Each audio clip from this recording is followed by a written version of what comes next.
Good evening, student. Myself, Dhananjay Aswin, Physics Department of US Academy and Institute. Now, this online platform for physics class provided by the US Academy and Institute. तो चलिए शुरू करते हैं.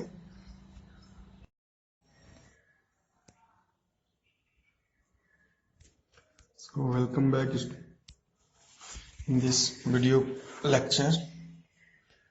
So इसके पहले हमने आप लोगों को जो है इस चैप्टर से रिलेटेड इलेक्ट्रोस्टैटिक पोटेंशियल के बारे में बताने का प्रयास कर रहा था. इलेक्ट्रोस्टैटिक पोटेंशियल को कैसे डिफाइन किया गया और इलेक्ट्रोस्टैटिक पोटेंशियल होता क्या है, इन सारी चीज़ों पे हम लोग डिस्कस किए.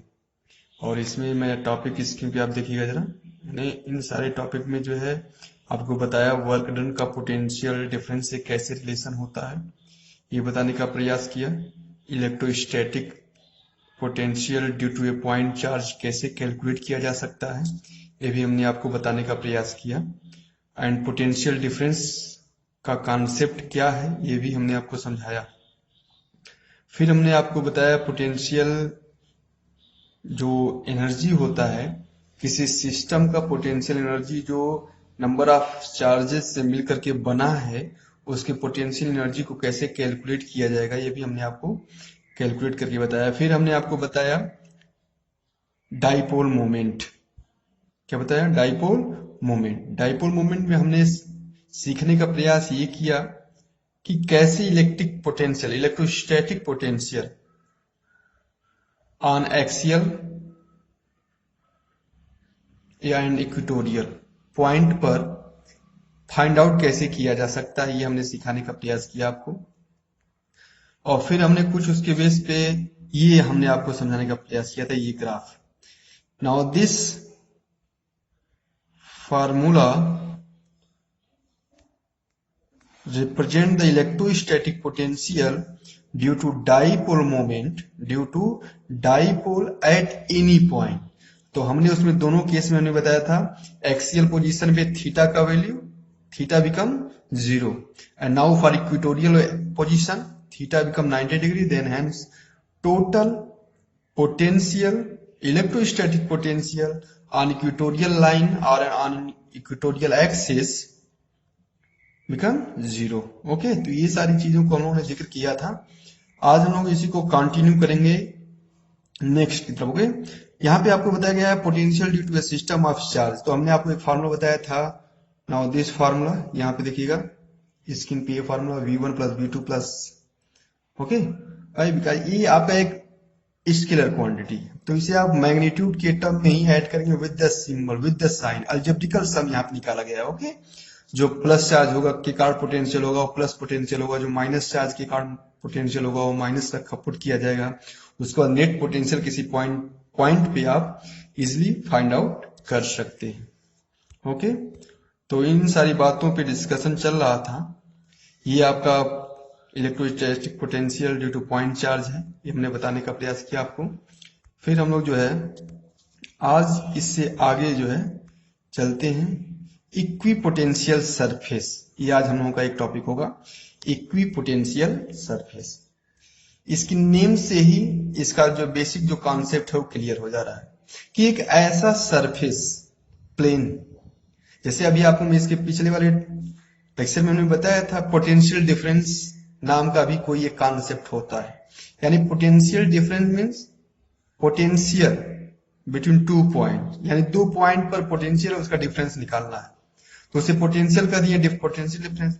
अब यहाँ पे कॉन्सेप्ट आता है इक्विपोटेंशियल सरफेस, यानी एक ऐसा सरफेस जिसके हर एक पॉइंट पर पोटेंशियल इक्वी मतलब इक्वल है. अब जब इक्वल पोटेंशियल है तो इसका मतलब उसका डिफरेंस निकालें तो क्या आएगा, जरा बताइए? 0 आएगा. क्या आएगा? 0. यानी इक्विपोटेंशियल सरफेस में जो पोटेंशियल डिफरेंस होता है ऑन द सरफेस क्या होता है, वो 0 होता है. ओके, और ये इक्विपोटेंशियल सरफेस चार्ज डिस्ट्रीब्यूशन के करस्पॉन्डिंग अपने शेप को बदलता रहता है. जैसे अगर मैं आपसे कहूं कि एक पॉइंट चार्ज है, ओके, जैसे कॉपी पे मैं आपको समझाने का प्रयास करूं, एक जो है सपोज करिए एक पॉइंट चार्ज मेरे पास है, तो पॉइंट चार्ज सिमेट्री होगा एक स्फेरिकल सरफेस के करस्पॉन्ड. क्या होगा, स्फेरिकल सरफेस। अब ये जो सरफेस है इस पॉइंट के रिस्पेक्ट में हमेशा ये क्या होगा, इक्वी पोटेंशियल होगा, इक्वल पोटेंशियल होगा। और इस पॉइंट से इस पॉइंट पे अगर पोटेंशियल डिफरेंस निकालने का प्रयास करेंगे तो del V is equal to 0 आएगा। हमेशा ये बात हमेशा याद रखिएगा। ओके, क्यों, because of this surface behave as a equipotential, behave as a equipotential surface. तो ये हो गया पॉइंट चार्ज डिस्ट्रीब्यूशन के करस्पॉन्डिंग आपका इक्विपोटेंशियल सरफेस। अब ये तो ऐसा है ना कि ऐसा ही हमेशा सरफेस आपका रहेगा। तो कभी ये भी हो सकता है कि हमने एक कोई प्लेन लिया और इस पे मेटेलिक सीट है और इस मेटेलिक सीट पे हमने या एक कंडक्टिंग जो कोई भी मटेरियल है उस पर हमने चार्ज को ऐसे डिस्ट्रीब्यूट कर दिया यूनिफॉर्मली। अब इसकी करस्पॉन्डिंग जो भी लाइंस आपके निकलेंगी वो भी एक क्या बनाएंगे, प्लेन बनाएंगे, नहीं बनाएंगे, बनाएंगे ना। जहां पे भी आप एक ऐसे उसकी नॉर्मल, बस याद रखिएगा ये equipotential surface, now this equipotential surface is always normal to the electric field lines.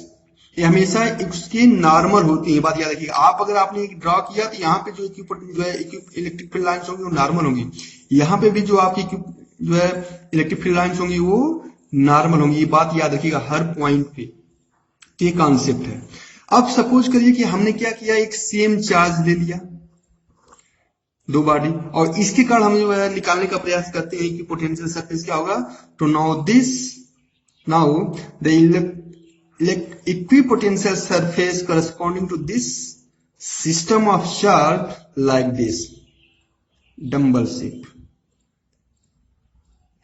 ये कभी कभी एग्जाम में आपके जो है 1 मार्क क्वेश्चन में ये आ जाता है, पूछ लेता है कि एक जो है इसके करस्पॉन्डिंग जो इक्विपोटेंशियल सरफेस का जो है इक्विपोटेंशियल सरफेस का शेप क्या होगा। तो जैसे इसमें आपने बता दिया स्फेरिकल, इसमें आपने बता दिया प्लेन टाइप, और इसमें क्या बताएंगे डंबल शेप, जो भी कहते हैं यहाँ पे आपका नाम दिया है ये, यहाँ पे देखिएगा बी में, ठीक है। टू आइडेंटिकल पॉजिटिव चार्ज के करस्पॉन्डिंग अगर यहाँ पे है तो किस शेप में बनेगा। और ये डाइपोल के करस्पॉन्डिंग भी यहाँ पे बनाने का प्रयास किया, तो डाइपोल के भी करस्पॉन्डिंग देखिएगा यहाँ पे some equipotential surface for a dipole and two identical positive charge. तो ये डाइपोल जब होगा तो वो अलग अलग अपना फॉर्म कर लेता है, फिर इसके करस्पॉन्डिंग ऐसे हो जाती है। ये बात हमेशा याद रखेंगे आप लोग, ठीक है। अब यहाँ पे देखा जाएगा एक most important relation for your board examination along with your competitive examination, ठीक है। अब आपकी जो है कंपटीशन में भी इस तरह के क्वेश्चन इसमें पूछे जाते हैं अक्सर, और आपके बोर्ड में भी तो ये इंपॉर्टेंट है ही, ठीक है। तो अब यहाँ पे समझने का प्रयास करेंगे कि क्या है टॉपिक। तो टॉपिक का जिसे आप स्क्रीन पे देखिएगा लिखा है relation between field and potential, यानी इलेक्ट्रिक फील्ड एंड पोटेंशियल। ये बात अब यहाँ पे हम लोग जो है इस चीज को डिस्कस करने का प्रयास करेंगे, ठीक है। तो बहुत ही आसान है, ये क्या है, बहुत ही आसान है। जैसे इसके पहले हमने इलेक्ट्रिक फील्ड इंटेंसिटी को कैलकुलेट करने का इसके पहले वाले चैप्टर में हमने आपको फार्मूला बताया था, E is equal to 1/4πε0 Q/r² due to a point charge, ये एट एनी पॉइंट, ये है ना, ये आपको याद है ना, ओके। और आप जानते भी जस्ट अभी आपने पढ़ा क्या, V is equal to 1/4πε0 Q/r, not r²। ये बात हम दिमाग में रहेगा ना आपके, ओके। तो अगर यहाँ पे ध्यान से सुनिएगा, अगर मैं यहाँ पे आपसे कहूं कि इस V को हम यहाँ पे पुट करना चाहते तो क्या पुट करेंगे।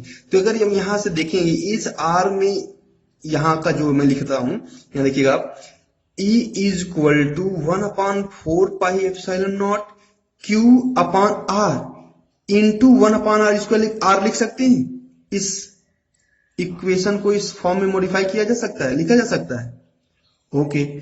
सो अब यहाँ पे देखा जाए इस इक्वेशन को इससे कंपेयर करिए, इस वैल्यू को आप यहाँ पे पुट कर सकते हैं।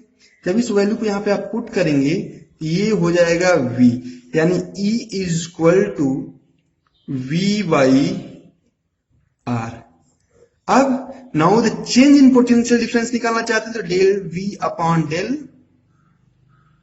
r, यानी चेंज इन पोटेंशियल।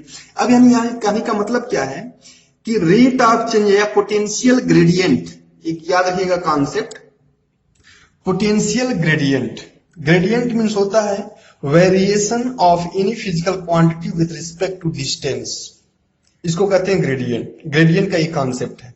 तो अगर यहां पे देखा जाए पोटेंशियल किसी भी सरफेस से दूसरे पॉइंट पर जब जा रहा है तो डिस्टेंस के करस्पॉन्डिंग वेरी कर रहा है, और डिस्टेंस के करस्पॉन्डिंग जब पोटेंशियल वेरी कर रहा है तो जो फिजिकल क्वांटिटी मिलेगा उस फिजिकल क्वांटिटी को क्या कहेंगे बताइए? Electric field intensity.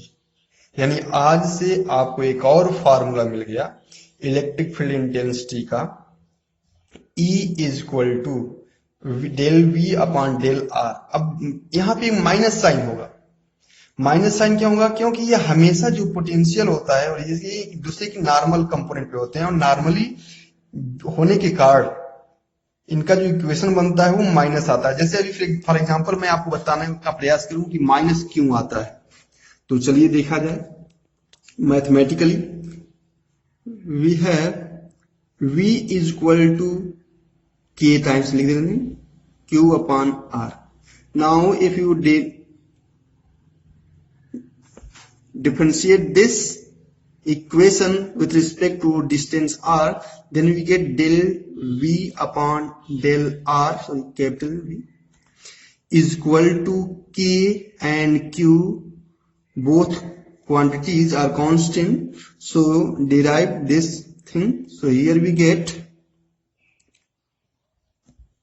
r to the power minus 1 del r. Am I right? Okay, so here derivation of this is K Q minus 1. Now this is the formula of derivative, r to the power minus 2. Am I right? So here we get minus K Q upon R square, and now this minus transfer to this side, then we get minus del V upon del R is equal to K Q upon R square. Now K means 1 upon 4 pi epsilon naught. Okay, so this quantity represent to electric field. So sorry, electric field E. Okay, so E is equal to minus del V upon del R, यानी potential gradient की negative derivative जो है कि हमेशा वो equal होता है। ये बात अपने दिमाग में हमेशा आप याद रखेंगे। अब ठीक है, अब इसकी बेस पर क्वेश्चन कितने आसान भी बन सकते हैं और टफ भी बन सकते हैं, तो क्वेश्चन को मैं समझाने का प्रयास कर रहा हूं। ठीक है, एग्जांपल से सपोज करिए, now the potential at any point due to any charge is a function of displacement r. Okay, so suppose the potential at any point V is equal to 3x square plus 2x. Okay, so what is the electric field? Question: what is the electric field at point x is equal to 2? किसी point किसी coordinate पे हम electric field intensity find out करना चाहते हैं। Okay, so now we know that E is equal to del V upon del R but with negative sign. So now put the value of V. Sorry, now this thing is become x. So now R ही ना दीजिए यहाँ पे, V means हो जाएगा आपको बताइए क्या, 3x square plus 2x and now differentiate by d by dx. यहाँ पे r किस में कन्वर्ट हो जाएगा, x में. Okay, so differentiation of this thing is 6x plus 2. am I right? Minus. Okay, so now put the value of x is equal to 2. क्यों? हम x is equal to 2 वाले point पे हम electric field intensity को find out करना चाहते हैं, तो यहाँ पे हो जाएगा E is equal to 6 into 2 plus 2, यानी 6 2 जा 12 प्लस 2 इज इक्वल टू 14. अब इलेक्ट्रिक फील्ड इंटेंसिटी का यूनिट क्या होता है, ये अगर आपको कोई पूछे तो बहुत ही आसान है. डेल V मीन्स वोल्ट पर मीटर, वोल्ट पर मीटर. It's okay. तो हमने आपको ये बताने का प्रयास किया इक्विपोटेंशियल सरफेस क्या होता है, relation between electric field and potential क्या होता है, ये समझाने का प्रयास किया। तो चलिए चलते हैं नेक्स्ट टॉपिक की ओर। यहाँ पे लिखा है potential energy of A system of A charges. ये हमने आपको बता दिया है कि कैसे एक पॉइंट के करस्पॉन्डिंग दूसरे पॉइंट पे फिर तीसरे पॉइंट को लाया जाता है और नेक्स्ट पोटेंशियल के अंदर में इन्फ्लुएंस में आता रहता है और उसको हम कैलकुलेट करते रहते हैं। ये हमने आपको बता दिया, ठीक है। ये सारी चीजें हमने डिस्कस कर लिया है। यहाँ पे ट्रायंगल को बताया है, ये आप कर लीजिएगा। ये हमने बताया था आपको कॉन्सेप्ट कैसे निकाला जाता है। अब यहाँ पे लिखा है potential energy in an external field, potential energy of a single charge and potential energy in an external field. तो अब अभी आपको हमने बता दिया कि पोटेंशियल क्या होता है, आप जान रहे हैं पोटेंशियल वर्क डन होता है और उसका इलेक्ट्रिक फील्ड के साथ क्या रिलेशन होता है जान गए। अब कोई एक चार्ज अगर एक्सटर्नल इलेक्ट्रिक फील्ड में है, बहुत सिंपल सा कॉन्सेप्ट है। मान लीजिए कोई चार्ज हम उठा करके पुट करते हैं किसी electric field external electric field में, तो उसमें पोटेंशियल एनर्जी है या हमको वर्क कितना करना पड़ेगा वही पोटेंशियल एनर्जी है। तो अगर हम उस चार्ज को उसमें पुट कर रहे हैं तो हमें कितना वर्क करना पड़ेगा या कितना वर्क ऑब्टेन होगा, ये कैसे पता करें। आपको भी जस्ट हमने बताया E is equal to V by R, बताया ना। तो V इज इक्वल टू क्या हो जाएगा E इंटू आर। जिस पॉइंट पे आपको जो है पोटेंशियल निकालना चाहते हैं उसका कोऑर्डिनेट देख लीजिए, E से मल्टीप्लाई करके V पता चल जाएगा और V जब पता हो गया तो वही तो है पोटेंशियल। आप Q1 Q2 से मल्टीप्लाई कर देंगे तो यहाँ देखिए पोटेंशियल एनर्जी का फॉर्मूला हो जाएगा। यहाँ देखिएगा आपने पोटेंशियल निकाल लिया कि कितना पोटेंशियल होगा। अब उस पोटेंशियल से हमें वर्क डन निकालना, तो वर्क डन इक्वल क्या होता है, पोटेंशियल डिफरेंस का फॉर्मूला क्या होता है, V is equal to W upon Q. तो W is equal to V into Q. Q1 कर दीजिए और V अभी आपने एक्सटर्नल पॉइंट के कारण निकाला है उसको पुट कर दीजिए, यहाँ पे आपका वैल्यू निकल गया। यहाँ देखिए हाँ, एक और मोस्ट इंपॉर्टेंट चीज मैं यहाँ पे बताने का प्रयास करूंगा। जैसे यहाँ पे लिखा देखिएगा स्क्रीन पे, ये स्क्रीन पे आपको लिखा है यहाँ पे 1 इलेक्ट्रॉन वोल्ट। अब 1 इलेक्ट्रॉन वोल्ट है क्या, now this is the unit of energy, now this is the unit of energy. अब 1 इलेक्ट्रॉन वोल्ट को कैसे डिफाइन किया जाए, तो बहुत ही सिंपल है। मैथमेटिकली इसको डिराइव करना चाहते हो तो बहुत ही सिंपल है। अब कैसे इसको सिंपल बनाया जाएगा ये जरा देख लीजिए। सपोज करिए हमारे पास फार्मूला ये वी नो दैट, बताइए क्या, work done is equal to V Q, I am right, okay. Suppose V is equal to 1 volt, sorry 1 volt, and Q is equal to charge on single electron, charge on single electron. तो charge on single electron हो जाएगा 1.67 into 10 to the power minus 19. Okay, so here we get W is equal to 1 into 1 1.6 into 10 to the power minus 19 electron, एक electron का बात की जा रही है यहाँ पे, और वोल्ट। अब इसी को ऐसे रख दिया गया, एक इलेक्ट्रॉन पे चार्ज क्या होगा, ये ना 1.67 into 10 to the power 19 होता है, तो इलेक्ट्रॉन वोल्ट हो गया। अब इसी को कहा जाता है, इसी को इस क्वांटिटी को कहा जाएगा इलेक्ट्रॉन वोल्ट और दूसरी लैंग्वेज में कहा जाएगा जूल।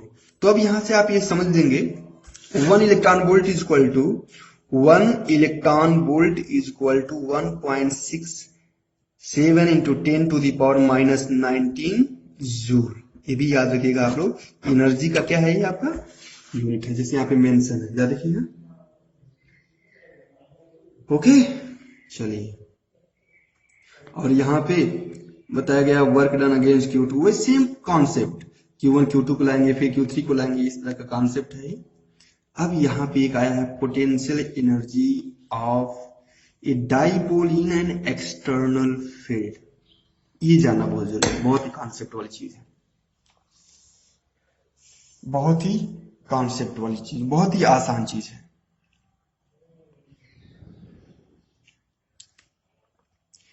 अब क्या है वो कॉन्सेप्ट, जरा उसको समझने का प्रयास करते हैं। डाइपोल हमने बताया है when two opposite charge but their magnitude equal. Okay, उनकी मैग्नीट्यूड क्या होनी चाहिए, इक्वल होनी चाहिए। तो दो अपोजिट चार्ज और बट इन इक्वल मैग्नीट्यूड बहुत ही स्मॉल डिस्टेंस पर पुट किए जाते हैं, जो पुट कर दिए जाते हैं तो उससे एक सिस्टम बनता है।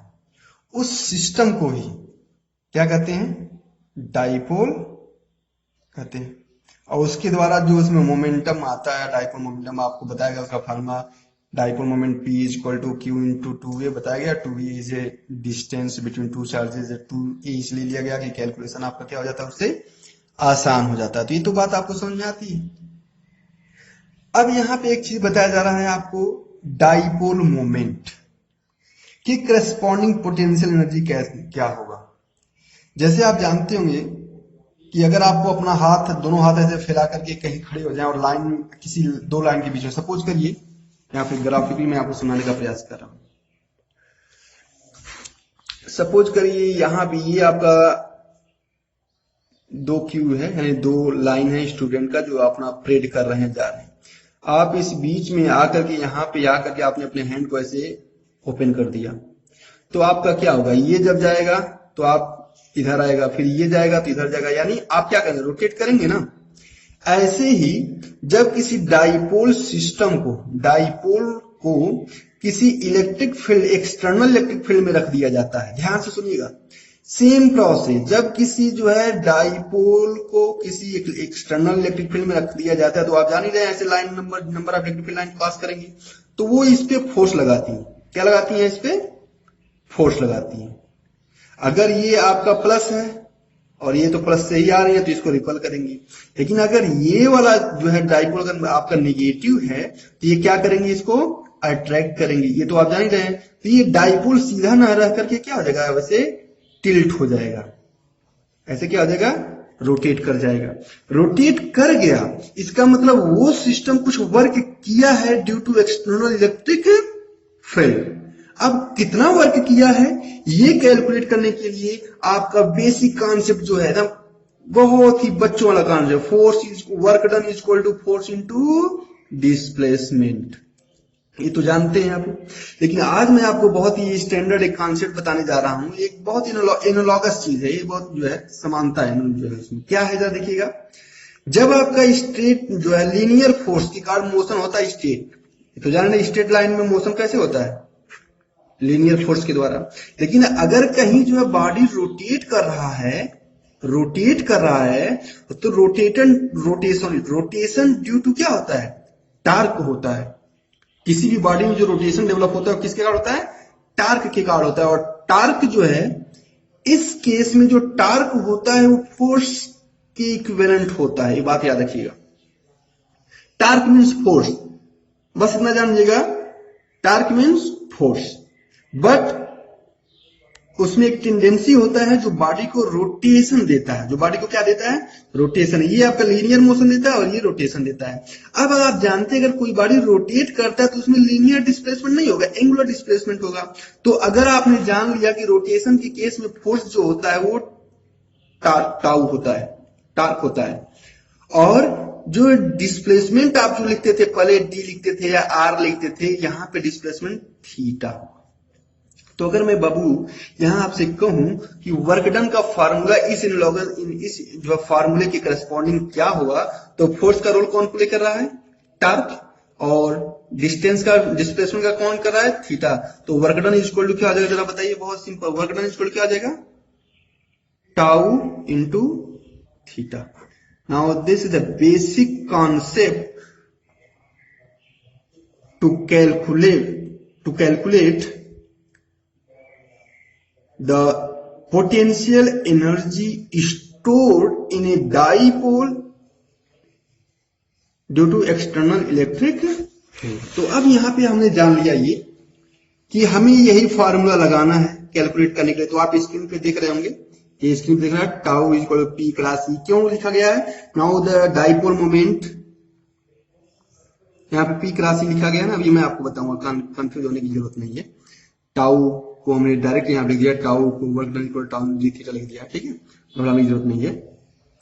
तो अब यहाँ पे देखा जाए कि यहाँ पे क्या लिखने का प्रयास किया है, तो यहाँ पे देखिएगा जरा, पीई P क्रॉस E लिखा है। P क्रॉस E का मतलब क्या है? यहाँ पे डाइपोल मोमेंट आपका वेक्टर क्वांटिटी है और इलेक्ट्रिक फील्ड भी आपका क्या है? वेक्टर क्वांटिटी है। तो यहाँ पे क्रॉस प्रोडक्ट लिखा गया, इसलिए आप देख रहे होंगे जो है जो एक्सप्रेशन लिखा गया है उसे डार्क कर दिया गया है, बोल्ड लेटर में लिखा गया है। ठीक है, तो बोल्ड लेटर का मतलब क्या है कि वो वेक्टर क्वांटिटी है। ठीक है, तो work done is equal to, देखिए यहाँ पे नीचे, यहाँ देखिएगा, यहाँ पे work done is equal to tau into theta लिखा है ना, टाउ इंटू थीटा लिखा है ना।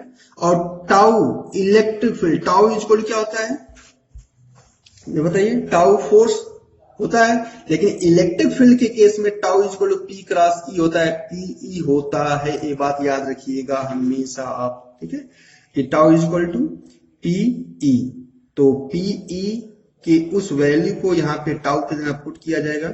फिर ये क्रॉस है तो पीई साइन थीटा आ जाएगा, साइन थीटा आ गया यहाँ पे। और फिर अब कोई चीज अगर रोटेट कर रहा है तो हो सकता है जीरो से आपका थीटा गया हो, या पहले कुछ एंगल वो रोटेट किया हो फिर वहां से रोटेट किया हो। तो हमने क्या मान लिया? इनिशियल कंडीशन थीटा 1 मान लिया।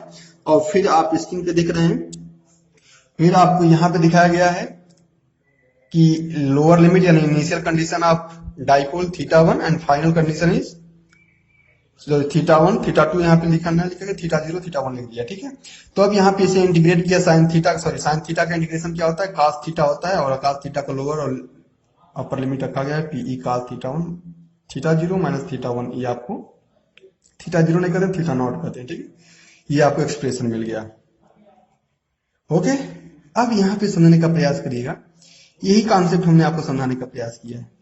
यहाँ पे आप देखेंगे इस पे ये Q जो दिख रहा है, Q पे इस डायरेक्शन में फोर्स लगेगा QE, और इस डायरेक्शन में फोर्स लगेगा QE, या फिजिकल QE होगा। ठीक है, और ये और टाउ इक्वल जो है होता है QE। यहाँ पे ध्यान से सुनिएगा, मैं बता दूं पहले, अभी आपके दिमाग में ये आ रहा होगा क्वेश्चन कि tau equal to PE sine theta sir कैसे लिख दिया? ऐसे कर दें कि याद कर लें? नहीं, याद नहीं करना है। अब जरा ध्यान से सुनिएगा, यहाँ पे बहुत अच्छा कॉन्सेप्ट है। क्या है?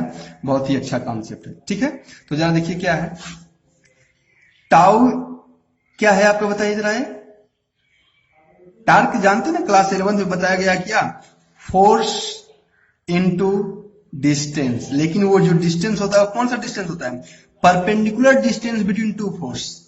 Torque is equal to force, pair of force में से कोई एक force into perpendicular distance between, और ये दोनों के दोनों की क्वांटिटी क्या होती है? Vector quantity. R cross F याद करिए, क्लास 11 आर क्रॉस एफ याद है ना, तो वही सेम टू सेम यहाँ पे यूज किया जाएगा। तो यहाँ पे देखेंगे इसमें, जैसे आपको हमने बताया था एक फार्मूला, अगर आपको याद है जस्ट इसके पिछले चैप्टर में, ये आपको बताया था कि नहीं बताया था? F is equal to Q E, बताया था ना फार्मूला, बताया था। ओके, तो अगर आपको देखेंगे जो ये टार्क है, यहाँ पे हमने ऐसे बना दिया, सपोज करिए ये टार्क है, यहाँ पे चार्ज है, एक चार्ज यहाँ पे, एक फोर्स इधर लगा, एक फोर्स ही क्यू ई, और एक फोर्स ये नेगेटिव चार्ज है तो इधर लगेगा क्यू ई। इट्स ओके, और आपने इसका परपेंडिकुलर डिस्टेंस निकाला, तो परपेंडिकुलर डिस्टेंस मान लीजिए अगर हमने थीटा मान लिया, रोटेशन थीटा है। ठीक है, तो करस्पॉन्डिंग एंगल के कारण जो भी आप जो है थीटा हो या फिर ये हो गया, ऐसे हम निकाल सकते हैं। तो ये थीटा आपने मान लिया एंगल। अब इसके करस्पॉन्डिंग ध्यान से सुनिएगा, अगर हम कहते हैं पूरा 2a है, अगर हम कहते हैं पूरा 2a है, या तो होता भी है, तो 2 अगर तो इतना ही कंपोनेंट क्या होगा? a होगा। तो a का resolution along this line a cos theta हो गया, सबको पता है। ओके, और a का रिजोल्यूशन इन परपेंडिकुलर डायरेक्शन क्या होगा? a sin theta. तो सेम टू सेम यहाँ पे भी ये एंगल थीटा होगा, इसको भी रिजोल्व करेंगे तो ये भी ये साइन थीटा होगा ना। ए साइन थीटा इस साइड में और ए साइन थीटा इस साइड में, क्या हो जाएगा? पूरा 2a साइन थीटा होगा।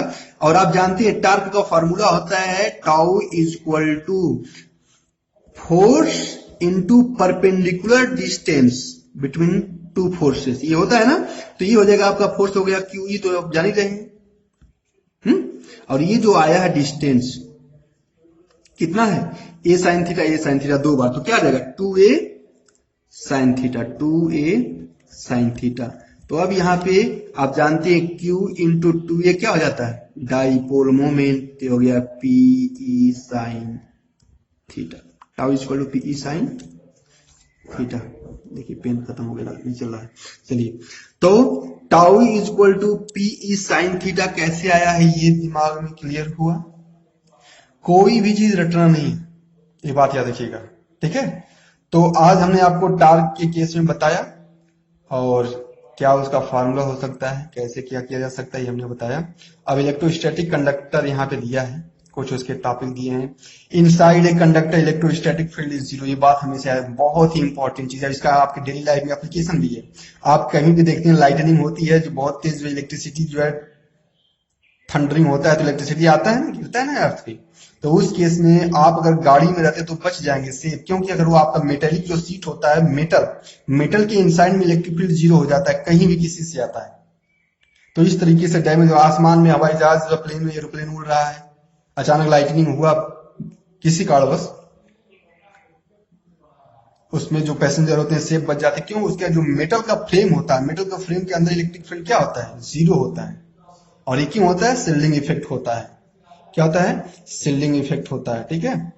और फिर यहाँ पे आपको बताया at the charge surface conductor, at the surface of A charge conductor electrostatic field must be normal. अभी मैंने आपको बताया कि किसी भी सरफेस पे हमेशा जो इलेक्ट्रिक फील्ड इंटेंसिटी होता है या इलेक्ट्रिक जो होता है वो क्या होता है? इलेक्ट्रोस्टैटिक फील्ड क्या होता है? नॉर्मल होता है। ये भी हमने आपको बताने का प्रयास किया, उस ग्राफ में पहले ये भी बताया था। The interior of a conductor can have no excess charge in the static situation. अगर कोई कंडक्टर है, ये बात याद रखिएगा, मोस्ट इंपॉर्टेंट चीज है, अगर कोई कंडक्टर है उसमें स्टैटिक चार्ज है, रनिंग वाला नहीं है। रनिंग रहेगा तो अभी मैं बता रहा हूँ आपको एग्जाम्पल। अगर कोई स्टैटिक चार्ज है, कोई स्टैटिक चार्ज मेटेलिक बॉडी है, तो जो चार्ज होगा ना वो किसी भी बॉडी पे आप ले जाएंगे ना, न्यूट्रल में है तो हर जगह प्लस माइनस का, हर एक वॉल्यूम में प्लस माइनस सेम होगा। लेकिन जैसे ही आपने उसे चार्ज किया तो जो एक्सेस चार्ज होगा उस बॉडी पे वो उसके सरफेस पे होगा, ना कि इनसाइड होगा। उसके इनसाइड में चार्ज जीरो होगा, ये बात याद रखिएगा। लेकिन अगर वही मोशन वाला चार्ज जो है स्टैटिक में होकर डायनामिक चार्ज हो जाए, तब आप नहीं कह सकते कि मिडिल में जीरो होगा। क्यों? अगर मिडिल में जीरो होगा तो मोटा सा तार बना दीजिए, उसके बीच में आप बढ़ जाए, करंट फ्लो कर जाए, बच जाएंगे, मार देगा ठीक है, लाइटनिंग करंट मार देगा, ठीक है। तो ये बात अपने दिमाग से निकाल देगा, ये स्टैटिक चार्ज के लिए ऐसा होता है, डायनामिक चार्ज के लिए नहीं होता है। तो ये सारी जो है चीजों को हम लोग डिस्कस किया। अब जो है electric field at a surface of charge conductor, ये निकालने का प्रयास नेक्स्ट लेक्चर में करेंगे। आज के लिए बस इतना ही। पढ़ते रहिए, खेलते रहिए, लेकिन घर के इंडोर गेम। कौन सा गेम? इंडोर गेम, ठीक है। और मस्त रहिए, व्यस्त रहिए और टाइम का यूज अच्छे से करते रहिए। Thank you for watching this video. Okay.